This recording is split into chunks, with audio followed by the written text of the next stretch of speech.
कुरुक्षेत्र को ही क्यों चुना था श्री कृष्ण ने महाभारत युद्ध के लिए?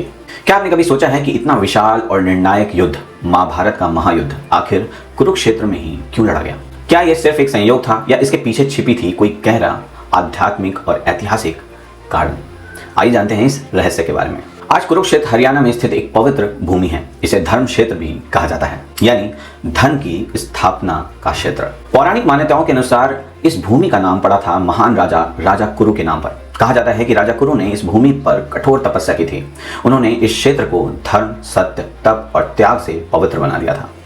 उनकी तपस्या से प्रसन्न होकर देवताओं ने वरदान दिया, यह भूमि सदैव धर्म की स्थापना का केंद्र बनेगी।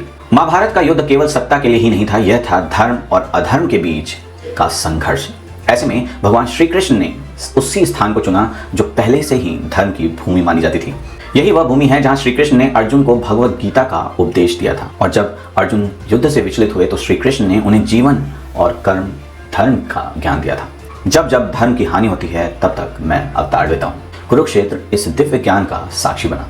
कुरुक्षेत्र केवल धार्मिक ही नहीं, राजनीतिक दृष्टि से भी उपयुक्त स्थान था। ये एक विशाल और समतल मैदान था, बड़ी सेनाओं के लिए अनुकूल, दोनों पक्षों के लिए समान दूरी पर स्थित, युद्ध संचालन के लिए आदर्श क्षेत्र। लेकिन यहाँ पर सबसे बड़ा सवाल यह उठता है कि इतनी पवित्र भूमि पर आखिर युद्ध क्यों?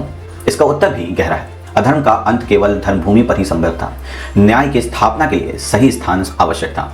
यह युद्ध केवल राज सत्ता नहीं बल्कि सत्य की जीत के लिए था।